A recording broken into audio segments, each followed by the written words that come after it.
what it is. Brad Lee back again with another episode of Dropping Bombs. Today in the studio, folks, I got a real treat, especially if you make money and you like to keep it.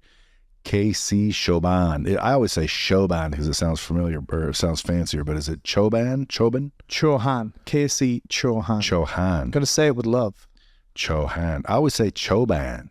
Why did I say B? I always thought it was a B. I would have bet $1 million it was Choban. Well, you would have lost $1 million. Chohan. Chohan. Yeah. With an H, folks. If you guys don't know how to spell that, it's KCCHOHAN. Follow him on social media at KC Chohan and or The Tax Bloke. That's right. Now, this dude I met a while back, I said, dude, I got to get you on the show because I got a lot of people that are in business, probably paying tons of taxes. I guarantee you there's a lot of very, very, very, very, very successful people listening to this podcast, some of which they say because of me. And I say, oh, man, that's nice. They're like, dude, swear to God, I'm getting value from this. So I'm like, I just keep bringing more and more value to people. And today's no different. So welcome to the show. Thank you so much. Now, this bloke, if you can imagine a kid growing up in the countryside of England, lots of beautiful green fields and rolling hills, running around, playing in the mud with his dog, was your life. Pretty much, yeah. On a farm, lots of rain, but beautiful, absolutely gorgeous. But you ran around on a farm. And lived on a farm, absolutely, yeah. With a dog. With a dog. Playing in the mud. Yeah, and some horses too. And some horses. So where was it? In Birmingham? In the northeast of England, yeah, Middlesbrough. Middlesbrough. Is it how far from Birmingham? From maybe 3 hours north by car. So when did you move here? 2012, January 2012. And are you a citizen? Not yet. I got a green card. I need to do all that. But you can stay as long as you want. Yeah. No threat of getting booted? No. All right. And so you got all the fancy proof of success, cars, watches, homes, things of that nature. You don't look that old. How old are you? I'm 37. So how did you learn this secret that you have? And by the way, folks, if you guys haven't figured it out yet, KC will keep you from paying taxes. They've got legal tax structures that are used by Trump and the Clintons and high-level families. And you don't talk about it on podcasts ever, have you? Not really. It's not something that we go very mainstream with. It's more select circles where it's very common in the right circles. Well, we're mainstream now. Yes, we are. So I want to talk about it because there's a lot of people out there paying a lot of taxes. Mm-hmm. Not that I don't want them to pay taxes. Believe it or not, I'm one of the people that believe in paying taxes. I think everyone should pay their taxes. But I also believe if your taxes happen to be zero because you made some moves or you know, in other words, I believe you should pay taxes as you should pay taxes. I believe everyone should pay taxes. How much though? The question is, based on what rules? So the same rules as everybody else plays by. And these, what you're saying is they're the same rules, just nobody knows them. Well, yeah, let's start right at the beginning. What is the right amount to pay? And the way the IRS determines that is they use a phrase, very specific, very intentional, and it says you should pay your fair share. That's what's written on their website. If we pull it up right now, you'll see you should pay your fair share of taxes. So I would then ask you, what do you think your fair share is? And should it be more or less than the elite billionaires that publicly come out and say they pay no taxes? Or It would be the same. Exactly. So why isn't that the case then when most people, I would say over 90% of people are overpaying on taxes and just kind of... Well, because they don't know what you know. They don't know the basics even. I mean, there's people like, dude, I told you what I paid in taxes, didn't I? Really did? Yeah, like that's not really that much. That's after a lot of people, chopped it down to that. Absolutely. And according to my people, that's, every deduction and thing in the world it could have been, was, and that's just what you owe. And I'm like, oh, really? Because I got a guy telling me that I shouldn't be paying that either. They're like, well, I don't know what he's doing. They don't know what I'm doing, because if they did, they would have advised you otherwise, right? Well, of course they would have. They would have said, Brad, do this, and that'll be zero. Yeah, absolutely. Or very little. So are you then only limited by the knowledge and power of your team that you're currently using. Yep. And how often does the average entrepreneur upgrade that team as they upgrade their top line revenue and their bottom line net profit? Yeah, but I'm still curious as to where you learned it. Oh, we can get into that. No problem. I mean, you're in England. You're running around playing in the mud with a dog on a farm. Don't forget the horses. And the horses, whatever. Was it it's farm life. Not like the traditional huge ranches that you'd have here, but yeah. I don't have my readers, but I'd read further into this little bio. But sounds like you lived on a farm. So then what? Like, when did you all of a sudden, now you're the tax bloke? Yeah, that was when I was a lot younger, right? So then I went to college, university. I'll read the bio for you. How's about that? Okay. Did all that in England. I joined a big corporation, did 8 years with them. 4 years, I was in England and Europe, working my way up the ranks. It's a big $4 billion company called Flowserve, or Flowserve, if you want to understand the accent. And learned a lot of accounting, finance, system structures, processes on how to run a $4 billion company. Most people don't get that opportunity, right? So I managed to travel the world and kind of see a lot of different scenarios. So 4 years in, I then switched and moved from Europe to America, did another 4 years with the company, got my green card, and then left and started my own business. And that's really where all of this started to come about. Yeah, but you started your own business doing this? No, I fell into this. We started off doing outsourced CFO services. So we were helping entrepreneurs understand their financials, because that's literally what I knew. I was taking month-end statements, packaging them together, understanding what the numbers said, and then explaining what that means in non-financial terms to the entrepreneurs. Yeah, pretty much. So they don't know how to read their own financial statements? You'd be very surprised. A lot of them do not know how to read, interpret, and understand financial statements. Where did you learn? That's what I was doing with Flowserve. So for the last 8 years. You were there what? Financial controller is probably the simplest way to put it. How did you get that job? So I started literally at the bottom, straight out of university. I was making cups of tea and coffee. What did you take in the university? Economics, finance, and accounting.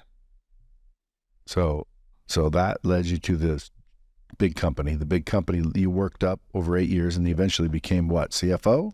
No, I was financial controller. So I had a region of 1 site in England first, and then 3 sites, and then Northern Europe, then Northern America in the nuclear division of that company. And then you quit that job and said, screw it, I'm going to start my own. Yep. And then I'm going to just work with entrepreneurs. Well, that's what I fell into to start off with. Yeah. But I mean, were you one of those, like, what do you call it? Not part-time CFOs. Fractional CFO. Fractional. Yeah, that's exactly. Is that what you were? Yes. So you're like, hey, dude, let me be your fractional CFO. I'll just come in, look at your reports, explain what they mean, help you make decisions, and bail out. Yep. And you started meeting all kinds of people, I'm sure. You got hired, you got, retained. Yeah, absolutely. By how many companies at one time? So it was tough. So I didn't really do too well at that because, one, I'm not a sales guy. I'm a finance guy of 8 years, right? That's really all I knew. So I didn't know any sales or marketing or any of that advanced jazzy funnel stuff that everyone knows now. So I found it really difficult to portray the value of what a CFO could bring to the table to regular entrepreneurs that are wearing a million hats all at the same time, and they're running around trying to optimize sales and optimize operations. And finance is often an afterthought, right? When you look at the way organizations usually grow, it's sales, operations, marketing, and then finance is distant last. So I'm coming in and I'm like, hey guys, I can do this on a fractional basis. I can show you where the money is, what's going on, where to focus. But I end up going from a fractional person that's supposed to only do a few hours a month into them wanting full time. And did that happen a lot? All the time. Yeah. It really, it was tough because, one, CFO services means something different to every entrepreneur. It's not universal. Like if I come to you and say, hey, I'm going to save you money on taxes, and you said that to 100 people, they usually get that. But if you say, hey, what do CFO services mean to you in your business right now? Some people might say, hey, I'm raising venture capitalist money, or some people might say, I don't understand my working capital or my margins or my inventory. It's so broad. So it was difficult for me to scale that, and it was just me on my own. So it wasn't really going anywhere very fast. But then with one of our clients, we had quite a good success. So with this client, we managed to take him from 5 million a year to 10 million a month in the space of 6 months. And that created a tax problem for him. How did you do that? By adding another vertical. So he was in the medical space, and he was doing the front end of the data collection on the medical side. But when we analyzed it, all the money was made on the back end in the labs. So rather than take all the data and sell it to the labs for a fraction, if he was producing, if he had his own lab and giving himself all that data to run, that's really what we did, just add one vertical. So when you were looking at his books, what pointed out that all the money's coming from that? Like if I go to look at my books, I would say that all my money, or a majority of it, is coming from licensing, which would tell us, well, just go do more licensing. Yeah. You know, but at the end of the day, you have to have all this other stuff, which is not very profitable. So people will have licensing fees. Yeah. So in other words, if I didn't create all your content or give you the services where everything's under one roof, you might not have done the deal at all. So to get that licensing dollar, I have to have all of this kind of infrastructure. Yeah. So how do you, if you look at the math, you're like, well, dude, you just need to license more. Yeah, but I have to do the rest of this also. How do you get rid of all this if you want to license it? Well, I wouldn't. Firstly, I don't have enough information, but generally, if we just go up one level and we just look at that vertical, either side of that vertical, people are buying before they get that license, and people are buying stuff after they have that license. It's just figuring out what is 1 degree either side. Does that make sense? Kinda, but when I hear people saying what you were saying, you know, we recognize that all the money was coming from the back end, so we just shifted the focus. Well, I can't just say, well, most of my money comes from licensing here at Lightspeed anyway, so I'll just do more licensing because I have to do all this crap, which, by the way, sometimes costs me money. Which means like production sometimes, like if this isn't working, if there's nobody in here filming anything, like you see anybody in these studios today? Yeah. Well, then the whole crew's sitting out there still, though. I don't lay them off just because there's no one here today. So sometimes I've seen months where I brought in $100,000 for production and I spent 120. Now, most experts would come in here and say, Brad, you're not making much money on production, brother. Yeah, but that's a loss leader, right? You got to look well, not only that, everything in context. You got to, because this may not be a profit center, but because of this is. Yeah. So when they say, Brad, you should just do more of this, well, how do I do more of this without this? If the reason a lot of people are doing this is because of this. Yeah, they're not understanding how it's linked, right? And if they don't understand the full picture, that's where you got to take some of that opinion with a grain of salt. You're not going to sacrifice over this because that's feeding over here. But I'm not talking about disrupting that. I'm talking about what else do the people need after they get Lightspeed.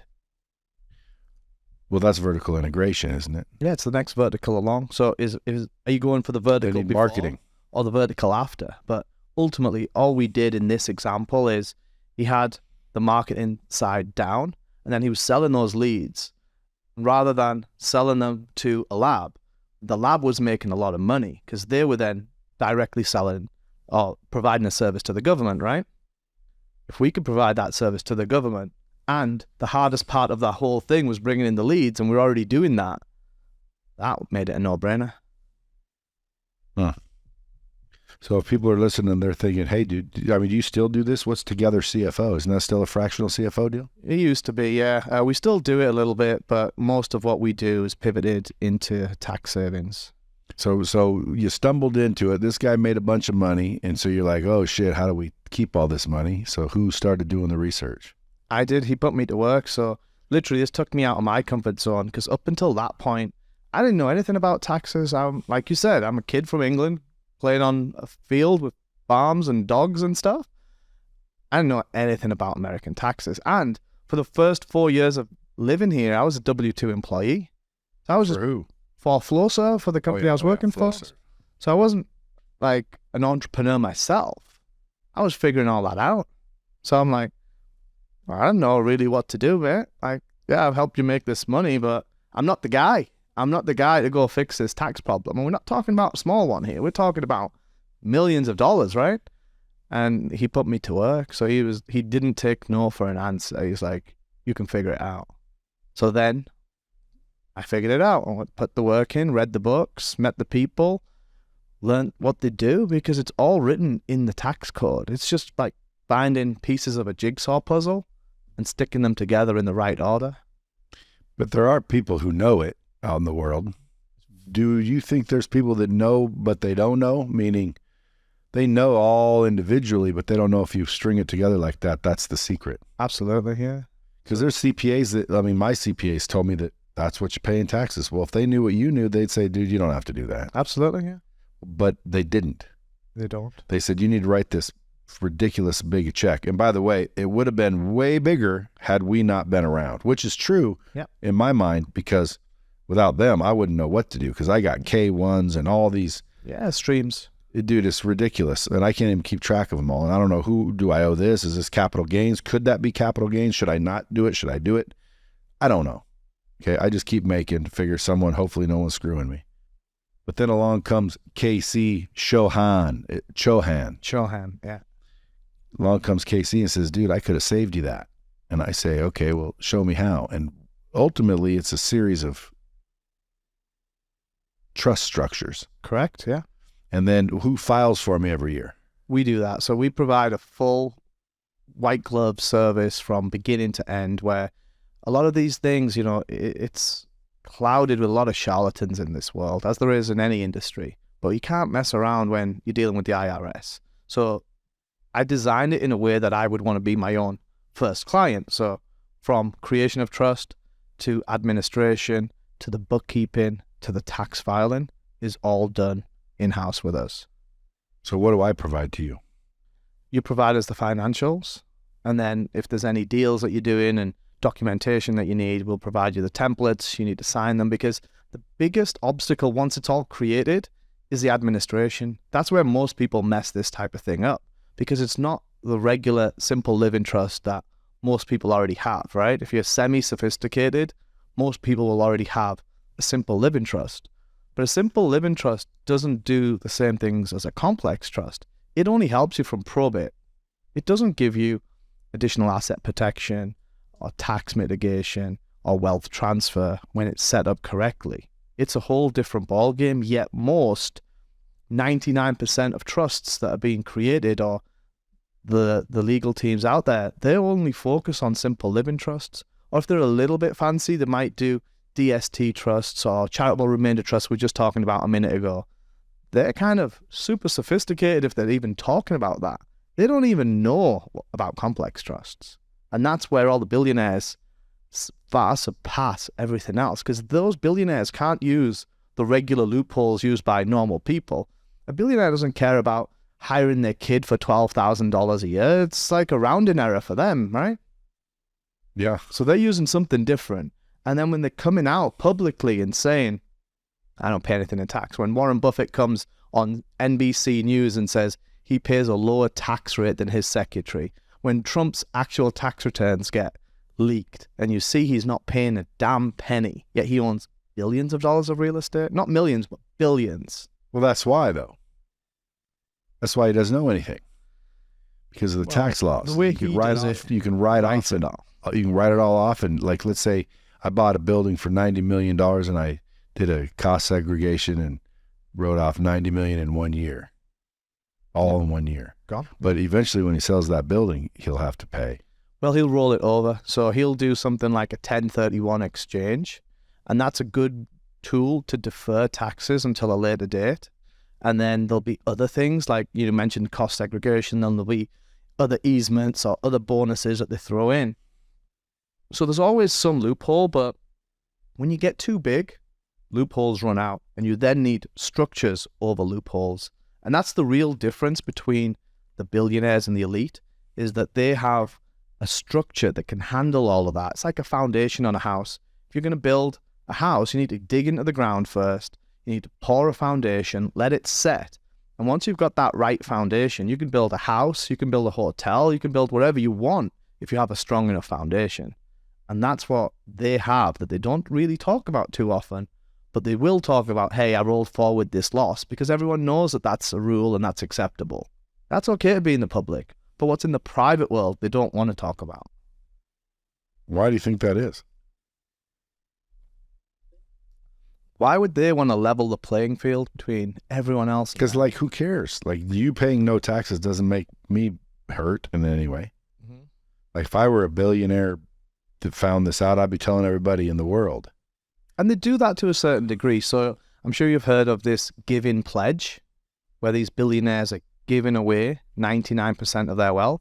Have you come across that? I've heard about it, yeah. Yeah, and that is all just really advanced tax strategy, that if you pay Warren Buffett enough money, you can become part of this pledge, and it'll show you how he's set up in a way that you can give away 99% of your wealth to a private foundation that you are the trustee of.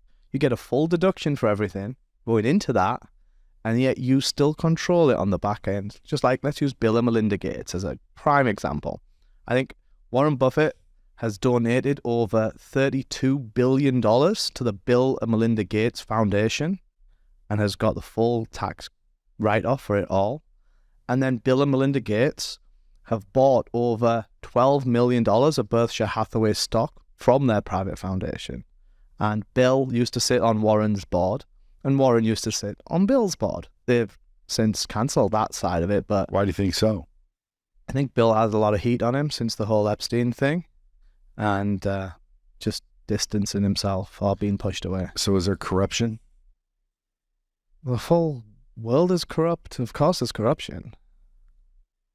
So if people are listening to this and they're paying a little more than, let's say, $300,000 in taxes. Mm-hmm. So if I'm paying $240, you can't help me. Yeah, it can help you. It just takes a little longer to get that ROI back.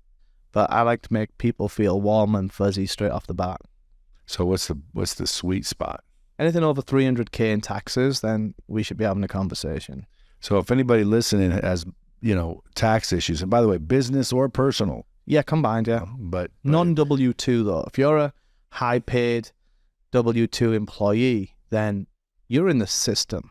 It's really difficult to get out. There's only one real strategy that you should be using to get out, and that is a private foundation where you can donate up to 30% of that salary into a foundation. But other than that, if you're in the system, where does that money go just because you control it? It goes wherever the trustee decides. But I mean, let's say I control this trust that's worth $1 billion. Can I say the trust wants to buy that house? Yeah. And the trust wants me to live there? Yeah, you can live there as the caretaker of the house. And nobody says a word. If you do the proper administration. Because I'm saying, like, dude, this is so freaking too good to be true. You gotta follow the rules, right? I know, but I've gotten stung a bunch of times in life, and every time I've been stung, I'm like, this is too good to be true. This is too good to be true. But our greed wants it to be true. Mm-hmm. So we say, okay, fine, it's true. And then we do it, and boom, you get cracked. Well, look at the tax code, right? Because that ultimately is the guide that we all go by. Or do you have one of those letters? Yeah. What's it called? It's a private letter ruling. Private letter ruling says the IRS already said it's okay. They absolutely did. So if you took my tax liability to zero, the IRS is okay with that. Firstly, we'd never take anyone's liability down to zero. This is not a magic pill, right? There's a process in the system. But yeah, if you follow the letter of the law that they've wrote, I don't write the law. You don't write the law. We just play by their rules. And if the system is corrupt, they've obviously got a backdoor for themselves. There's always a rule for them and a rule for the others, right? The controlling powers that be. If you were in control, would you not have made a backdoor for yourself and for your fellow comrades? Probably. But I wouldn't have, no, because I'm one of those die-hard romantics, meaning it wouldn't have been fair. Like, I like to be fair, man. Yeah? If I say, look, You want what I got, you do what I do, you'll get it too. I want that. So I don't want, is that the real world that we live in? And I understand that. Yeah, but I don't even want, it's not the real world we live in. But that's just me. Like, I would say yes, but the answer is obviously not. Exactly. They don't want everybody to have that same advantage. No way. They want a working class. They need it because that feeds them, right? Because the families that we're talking about and the ruling elite, they need people to be in the system, turning those cogs. Because W-2 employees, they're in the system. They can't help it, no matter how much they get paid. No way out. Now, I read somewhere in the tax code where if you work for a corporation, I forget what it was, but it was a long time ago when you ever heard those, you don't have to pay tax guys? I've heard them, yeah. Yeah, so like this is why like I'm grilling you about it, because I see a lot of these people in jail now. Yeah. Where 20 years ago, they weren't in jail. They were running around making millions of dollars talking idiots that you don't have to pay your taxes. Look at this tax code. Look at this tax code. But anyway, I was one of those idiots. But I didn't listen to them. I've heard them. Mm-hmm. And so I was reading what they were talking about, and there was a tax code that said basically, if you're an employee of a corporation, because when a corporation gets formed, they're agreeing to do this. If you have a bank account, you've agreed to do this, and it's all like hidden in the back of those bank accounts or bank agreements you're signing. Yeah. Whether you get a loan, whether you have a bank account, all these little trickery things, or a social security number. Like as soon as you have a social security number, back to birth. There's a whole world of that. I keep totally away from all of that. I know, but I was reading it all, and one of them said, like, if you're an employee, this doesn't apply. But if you're not an employee, you don't have to pay for this reason, this, and you can read it right in the tax code. And I thought, okay, well, shit, dude. I mean, that looks pretty legal to me. But thank God I wasn't making any money and I didn't really do anything with them, because 20 years later, dude, a lot of them are in jail. Yeah. How do you know someone ain't going to go to jail listening to you? You don't know. The honest answer is you don't know. I don't write the rules. I don't decide who they go after and when they go after them. And if anyone is telling you that they do decide that, that's when you need to run, right? Yeah, but like I could say, listen, I can promise you if you sit on that couch, you're not going to jail. Yeah. And I can promise you that. Yeah. Because I know that that's not against the law. But when someone's oblivious to the tax code, they're nowhere near understanding what it is you're saying when you're saying it. All they hear is, no taxes, mate. Yeah, but you've got to do your own due diligence, right? I know, but how do you do due diligence on you? So you read the private letter rulings, you read the Supreme Court cases, and you read the tax code. It's all written there. And you got to read the tax code. I've got it concise. We've got a really nice little community area where we've broken these things down into simple English speak and not into legalese language that nobody understands. That's written half in Latin and half in Swahili. If I sent a lawyer in there, they'd be like, "Yep, this is what it says." They'd understand what it says. It doesn't necessarily mean they'd know the mechanism of how it works. What's the downfall? What's the downside? The downside is if the IRS comes knocking, right? Like you said, like no one can control. What do you mean if they do? They can change the rules at any given time. They already have with. But if they change the rules, would you know? Well, it'd be public information. Yeah, everyone would know. Are you staying up to speed on it? Yeah, well, my team is. Yeah. Because when you say, the downside is you get a knock from the IRS, that's why I don't want to do it if I can get a knock from the IRS. Now, you can get a knock right now from the IRS. But not to go to jail over. You don't know? Bullshit. Do you know that? 100%. How? Because I pay my taxes. So what? Have you paid the right amount? Yes. I sure overpay. I overpay. I don't know. Like, I think most people overpay. Over 90% of people overpay on taxes, right? And doesn't mean that you're not doing anything wrong and you're not abusing your current structures. People get abuse all wrong, right? Going for a meal with the wife and calling that a business meal. I'm not saying you're doing that. I'm just giving an example. You wouldn't go to jail for that. They would just say we're not allowing that this deduction. I'm just giving you a simple example, right? But you could easily get in trouble and then have penalties and fees. Going to jail, you need to do something really drastic to go to jail for taxes. Well, again, that's the difference between evasion and avoidance. Yeah. 15 years. Yeah, like, dude, I don't mind avoidance. I don't evade. Yeah, like, you should never evade. Like, but if you paid me $1 million, I'm not going to tell the IRS, that was a $10 loan. No, absolutely. You got to declare everything, and that's literally why we do full service. Is we not only create the trusts, We help you administer them, because even the bookkeeping's different. The rules in your LLC or your S Corp or whatever entities you have is all based on GAAP accounting rules, general accounting That's right. principles, right? But in the trust world, they have their own trust accounting principles. It's completely different. And if you ask a regular CPA what these trust accounting principles are, they probably don't know, because there's not many of them that are filing that regularly in the trust world, specifically in the complex trust world. So it gets pretty complicated pretty quickly. So how many clients have you helped? If I said, give me a list of testimonials. Hundreds. Hey, and by the way, folks, me having him on the show does not necessarily say that this is something you should do. I had one time these people that were doing these e-commerce stores. And so I'm just talking to them, asking all these questions, and because I was thinking about getting one. And so I'm like, maybe I'll get one and see how it works. We're going to get you one. Don't you worry about that. Supposedly these e-commerce stores you give them 50 grand, and next thing you know, you're making $6,000 a month doing nothing. No. I'm talking about trust. Drop ship. Trust. No, I'm talking about drop shipping, bro. Okay, no. So apparently a bunch of people went and did a drop shipping store with these people.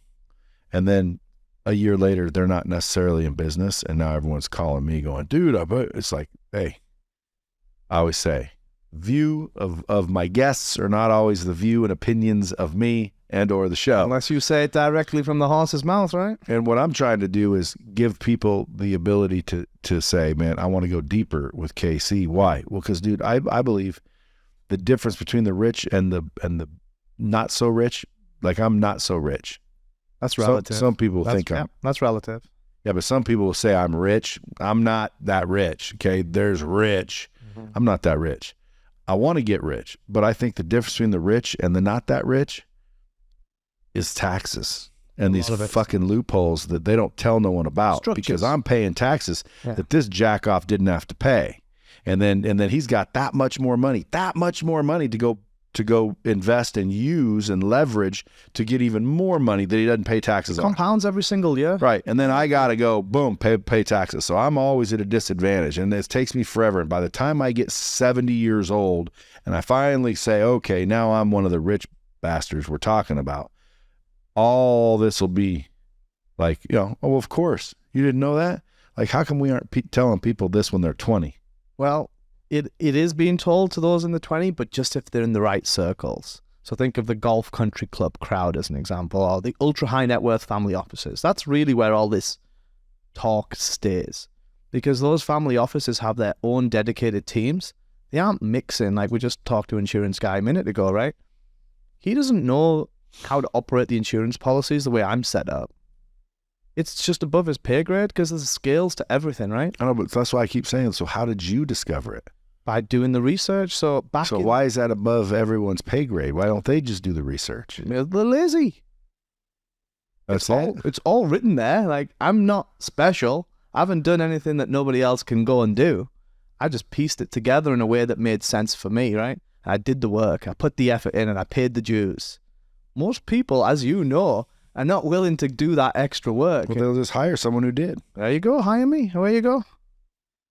And not only that, hiring you would save them money. Absolutely. That's the best part in your position. Yeah, it's value add. Somebody spending, let's say there's, paying $1 million in taxes. I'd rather give you a chunk of change and not pay those. And now I'm still up. You're up. Everyone's up. Win-win, right? That's win-win. That's win-win-win. That's what I create. It's a win-win-win. Where do you stay in? What hotel are you staying at? I'm just flying in and flying out. Oh, you should have said the win. I'll use that next time. That's right. Next time I'm on, I'll use that. So I know you smoke cigars. Yeah. Now, you got kids? One on the way right now. Congrats. Yeah. Thank you. So obviously you're married. Yeah. Or going to be. I'm married. Yeah, married 5 years now. So what does your wife think about this type of, like, when did she meet you? We met, funnily enough, here in Vegas, 2012. Did you have money then? No, zero money. I was working as a corporate employee. Not zero money. I was doing okay, but as a corporate guy, not as an entrepreneur. So is she proud of you? Oh, absolutely, yeah. Because I know you have a Rolls Royce. Yeah, I've got one. Huh? Yeah, I have one. I've got another one on order. Just one? Just one. What other cars you got? A Ferrari. What kind? I got a 458 Spider, Yeah. the last Pininfarina. What's that watch you got on? That's a Rashad Mill, Bubba Watson. Bubba Watson, what are those running for? About 150, 200, depending on if you get fleeced or not. Now see that? How's a guy go from the farmlands of frickin' shits and giggles to wearing $100,000 watches? Got to put in the work. Nobody gives it to you, right? You know this better Well, than you're anyone. problem solving, son. Yeah, the more value you add, the more reward you get. It's not putting in the work, though, bro. I know a lot of people working their balls off, bro. This dude probably works his fucking balls off. I don't see no Richard Mille on his fucking wrist. Yeah. You telling me he don't work hard? He ain't willing to put the work in? Yeah. All right. No, dude, you're solving big problems. Big problems, yeah. Solve problems, you get paid, period. Yeah. The bigger the problem, the more you get paid, right? 100%. Like one time I needed a photographer or a videographer.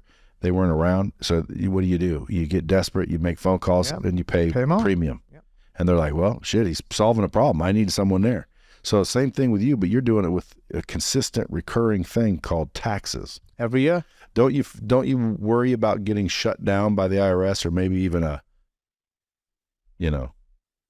shadow government that comes and just snuffs your ass out because you personally woke the world to this type of thing? No, I'm too small for that stuff. They got bigger fish to fry.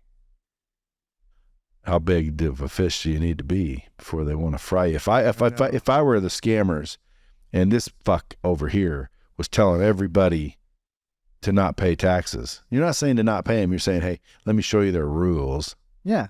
And so it causes everyone not to pay taxes. I'd be pissed. I'd be looking to shut you down. Well, you'd have to change the rules, right? What I'm doing is no different than the elite families. So what you're saying is they can't do anything. They could kill me, right? That would shut me down. That doesn't scare you at all? No. I wish Andrew Tate was here. I'd ask him. Well, you know Tate? I don't, not personally. I know all of him, obviously. Well, he's going to come on the podcast, and once he's out of jail, hopefully they let him out and he'll come back on. Now he's famous. Like, I was having him on and we kept jumbling before he was even that famous. Mm-hmm. But now everyone knows who that dude is. Everybody. But dude, I listened to his government and his political shit. Dude, dude, he knows what's going on. So let's use him as an example, right? Because he talks about trusts a lot. And when he talks, he's very articulate in the way he speaks. And he says, clearly, he doesn't own anything. His trust owns it. His trusts are all over the place. Well, I have a trust, though. But you have probably a simple living trust. I don't know what I have. Well, you need because to know, I went to a finance guy, and he set me up with all these trusts, and my kids have trusts, and this trust and that trust. But they're not. But I'm still paying taxes. Yeah, they are for probate protection. And that's really relevant too. So even if you're not balling and making a shitload of money, you should definitely have a simple living trust because it will still save you up to 50-60% on probate and legal fees if and when you die. So without anything that I do, you need a simple living trust. Do you have one? No, I don't, because my stuff supersedes that stuff, right? So if you have a complex trust, it supersedes all that if it's set up right. So what? And you keep saying if it's set up right. It has to be set up right. Because there's people that can set it up wrong. Of course. How do we know you're setting it up right? You've got to do your due diligence. How? Who do we talk to? You read. Everything's written. So this is what pisses me off about CPAs and tax people. Like, they want me to sign my tax returns every year. And I'm like, I didn't fucking do them. Yeah. They're like, yeah, but you got to sign them. I'm like, for me to sign this and say that these are okay, you would think that I'd have to go do my due diligence and check into all these numbers. How do I know? That's why I'm hiring an expert. Yeah. I don't know how to do due diligence on whether this tax code and that. So do you list them all out? Yeah, absolutely. So in my data room, as an example, if someone's looking to become a client, they'll say exactly the same thing. They won't say it as directly as you or as kind of straight to the point, but ultimately all they're saying is, I don't know you from the next person. Why am I going to give you all this money to set all this up? Is it legit? Well, yeah, because what I'm worried about is not all the money to give you. It's going to jail later when you find out it wasn't set up right. That was total bullshit. Yes, that was the law, but it was photoshopped. Yeah. Like, they showed you the tax code, but that wasn't the actual tax code. You failed to go to the Library of Congress and get the actual tax code. Like, it's all online. So crazy we shit. Can go straight online. We use Cornell Law Library. It's fantastic. You plug in exactly the tax code you want to look at. You can read it. Again, it's in legalese. It's not in simple speak. But a lawyer should understand it, and a CPA definitely should. And then you back that up with levels, right? Don't just take one thing in isolation. Take the tax code, take the private letter ruling, take the Supreme Court cases that have set precedent and created new law, and then take an opinion letter by a third party. Put those four together. Now do you start to feel a little bit more comfortable with it than you were with, hey, I'm just going to trust this guy that I don't even know with all this money? I wouldn't trust that guy. Especially with that accent. And the toys. Huh? And the toys. So it's crazy if you think about it. It's almost like, you can solve a lot of problems for a lot of people. Absolutely. But I think that's the difference between the rich and the not that rich is the tax advantages and the loopholes that they get afforded to them where most people don't. Because of the right circles, right? So you've heard the saying, your network is your net worth. Because you're in the right rooms, you're in the right circles, you're mixing with the people that'll give you that advantage because you're in, versus the people outside that are not in. They're not even knowing about that deal or knowing about this strategy because they're not in the inner circle. Hasn't anyone with any knowledge ever said to you, you're full of shit? All the time. And then they go find out you weren't? All the time. They come running back the next year after they paid millions of dollars in taxes and they're like, I wish I'd used you last year. I'm like, well, it's a little bit more expensive now. Yeah, but my point is like, in other words, if I'm listening to this and I'm a tax guy and I've never heard it, I'd be like, yeah, this guy's going to get your ass in jail is where he's going to get you. But once you say, hey, go look at all this and this is the way it is, it's just the way it is. Do they ever come back and be like, well, how come they're not doing it? In other words, how come you are the only person that knows how to do it? Firstly, I'm not the only person that knows how to do this. This is very common in the right circles, right? So family offices are those circles, just to put a label on them. So in the right ultra high net worth family offices, this is very common. Describe what a family office is for the bomb squad. Okay. So family office is a group of individuals in different skill sets, whether it be insurance, financial planning, accounting, or whatever. And rather than those, let's just use those three just to keep it simple. Rather than those three individuals having each a book of business of their own with hundreds or thousands of clients, they only have one client each, and that is your family. So they dedicatedly work for one family, and that's what a family is. So when someone gets really rich, they put together a group of people that do nothing but manage the money. Correct. And that's called a family office. Yeah. So do you think Ed Milet has a family office? Yeah. Patrick Bet-David? Yeah. Grant Cardone? Yeah. So is that where they keep their money? No, this is like the team of advisors around the board. So think of like a mastermind group. Okay, so the insurance guy is the expert at insurance. Hey, we need this type of insurance. Go get it fixed. What if I got you to some bigger people like that turned you on to all their buddies? Yeah. Do I get a piece from my niece? Absolutely. Sliver to deliver a little fraction of the action? We all gonna eat together, right? I know, but as soon as I do my due diligence, which I just claim I will, I probably won't. I'll probably just, you'll send me all the shit and I won't even read it. I already sent you it all. I'll be like, fine, dude. I'm still waiting for you to sign it. Dude, my big worry, 100% is I don't go to jail. Yeah. I don't go to jail for any reason.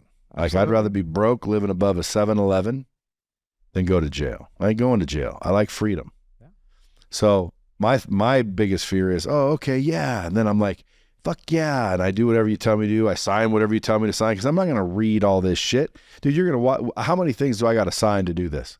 Yeah, well, there's a few documents you need to sign. Right, and I'm not going to read any of them. I don't have a lawyer to run it by. I do, but I do. Why would I? Let me reframe. My lawyer's not going to know whether your tax code's legit or not. So it's almost like it's going to cost me $50,000 in experts to come and do my due diligence. Is it worth it if it's saving you $150? It would be totally worth it. $200K or $1 million a year. 100%. So that's the trade-off. And it'll just be more and more every year. Every single year. But I also, would hate to hear a knock on the door 5 years from now, and they're like, KC, Chohan, That guy's from. He's not from the UK. He's from frickin' India. What is your nationality? It's Indian. Yeah, so he's from India. Thank you, please. He's in where's Slumdog Millionaire from? I'm from India, somewhere in India. Yeah, I forget the name of the Bangalore, maybe? Huh? Bangalore? Bombay? Somewhere. Bombay, yeah. Oh, he's in Bombay. Go try to find him there. And you're over there just laughing your balls off. Yeah, well, that would not be fun, right? Hey, it could happen though, right? Anything could happen. And then I'm you could cross sitting the in jail. street and you could get run over. That could happen, right? But I'm not going sitting to stop in crossing jail the street. thinking to myself, I knew it. I knew it was too good to be true. Because here's the craziest thing about this fucking thing, dude. Sounds too good to be true. It definitely does. It's like, dude, so what you're saying is I can give you a little bit of money and I can put together all of these series of complex trusts and literally take my tax liability down to very, very, very, very little. So instead of spending $1 million or $2 million or $3 million or $10 million in taxes, I can get that down to $100,000. You're already doing a version of that. I don't see how. You're doing it just at the LLC level. So you're, like you said, you've got this great team that's doing every deduction possible. Yeah. It's no different. I just know a different set of deductions than what they know. Yeah, because just for the average listener listening, it took me a while to learn this, but look at it like this. If you earn money as an individual, you're taxed at, let's say, 48%. Yeah. So you make money, you get taxed, and then you spend what's left. If you're a business or an LLC, you make money, you pay bills, and get taxed on what's left. So just that in and of itself is obviously a smarter way to go. 100%. I always tell people, even if you work for somebody, go create an LLC. Now, when you go to dinner with your wife, dude, if you go to dinner with your wife and bring someone that's a potential prospect, and you guys present an opportunity to do business with you, and he declines, you can still write that dinner off.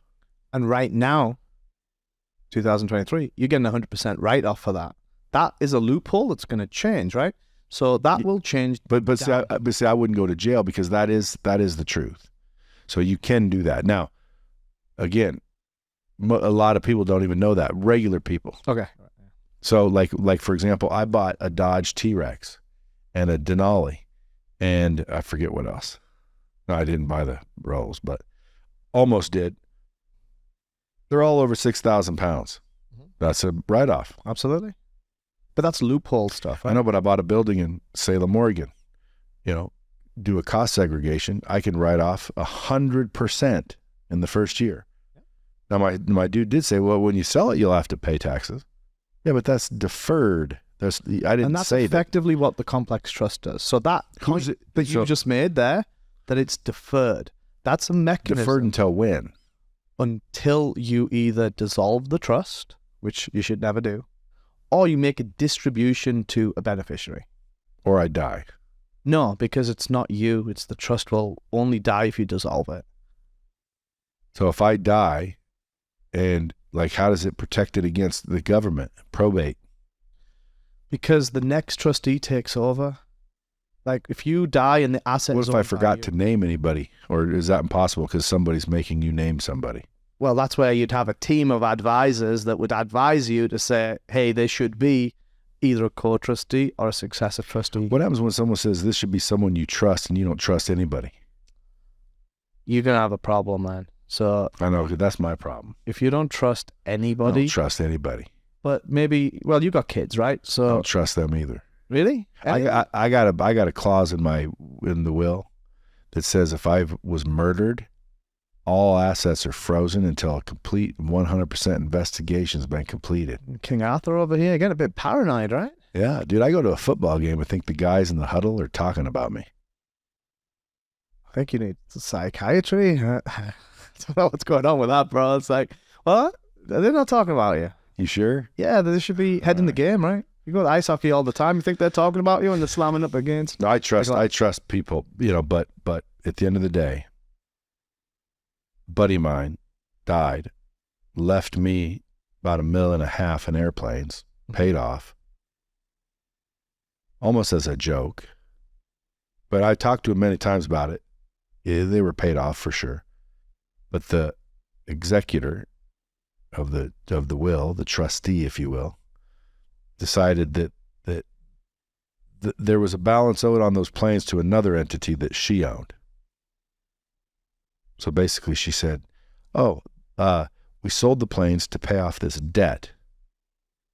And this debt is not real. She just made it up. And she had the power to. So that executive, that trustee, you better trust that son of a bitch. That's why they're called a trustee. Well, because if he was alive, he'd have said, no, he's supposed to get those planes, not you, bitch. Yeah, that's why the way we set it up is you are the trustee. So from inception, you have the control. Now, what if I'm married? Do I have to have my wife sign off? How come? What if everything's half hers? If it's half hers, then yeah, you've got to have. Well, you're married. That's half hers. Well, it depends, right? Like, you can have a company that she's not a member of. 100%. So that's up to you what you do with that company, right? Oh, I don't know. I'm asking you. Yeah, I'm telling you. So if you're a managing member, you control the LLC. Let's just use LLC as an example. Then if you want to give that LLC away, you don't need a permission to do that. Really? Correct. That's good. Well, how come more guys don't screw their wives when they're getting divorced then? Well, that's different, right? So in that scenario, they would have filed paperwork for a divorce. So anything after that, you screwed, right? Before that, if they knew ahead of time. So if you're getting a divorce, you can't put your shit in a bunch of complex trusts. You can, but it would get all dragged through the wash, and it'd go back to the date at which the divorce was filed. So if you're going to get divorced and do this, you better do it now. Yeah, but that's another really good point that you actually bring up with this type of structure. If you did want to protect from your significant other and you weren't quite sure, this would be an amazing way to do that. Then you wouldn't need a prenup. Don't need a prenup.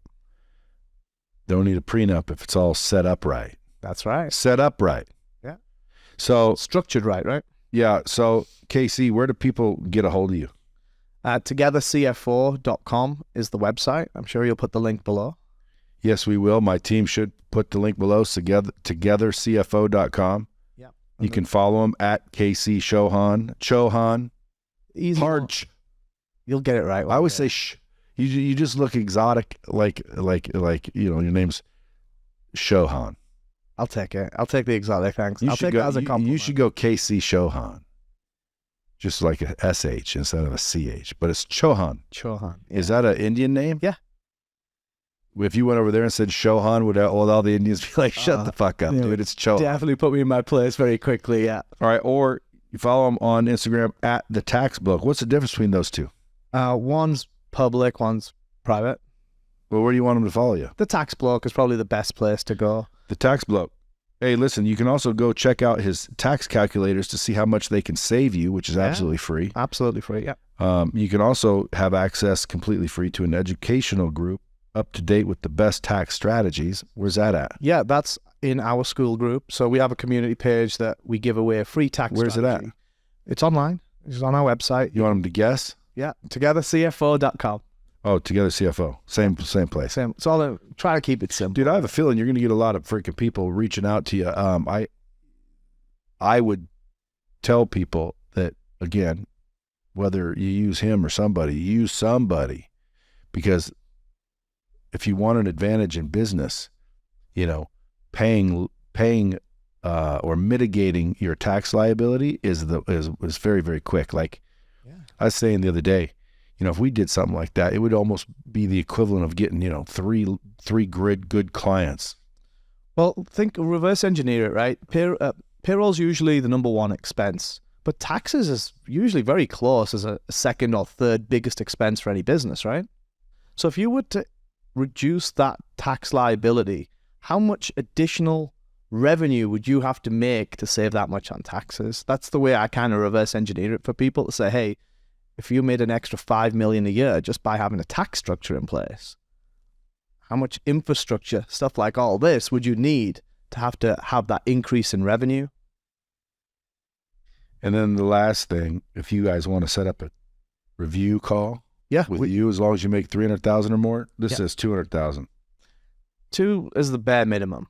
3 plus. Let's say 300. If you guys want a free consultation and you make $300,000 or you paid $300,000 in taxes, Casey will give you a free consultation because he's probably convinced he can close you on doing business with him to save you from the next year's taxes. 100%, no doubt. Well, dude, I appreciate you coming in. I'm going to have you back. We're going to do some due diligence. I'm going to go do some due diligence and then bring you back and ask you some more questions. That's it. What else would you tell the bomb squad? Is just do your reading, right? It's all written there in clear, plain sight. Nobody's going to do it for you. The team that you have right now is good because they've got you where you are, but it's not the same team that's going to get you where you want to be in the future. You need to upgrade that like you upgrade your lifestyle and your business and everything else. The CPA team is no different than any other element. So if you want to get those advantages of the elite billionaires, then you've got to do a little bit of work, do the reading, put in the effort, and you're the one that's going to get most of that reward in that win-win-win scenario that we just talked about. Gave you a bomb on that one. Folks, until next time, keep it real.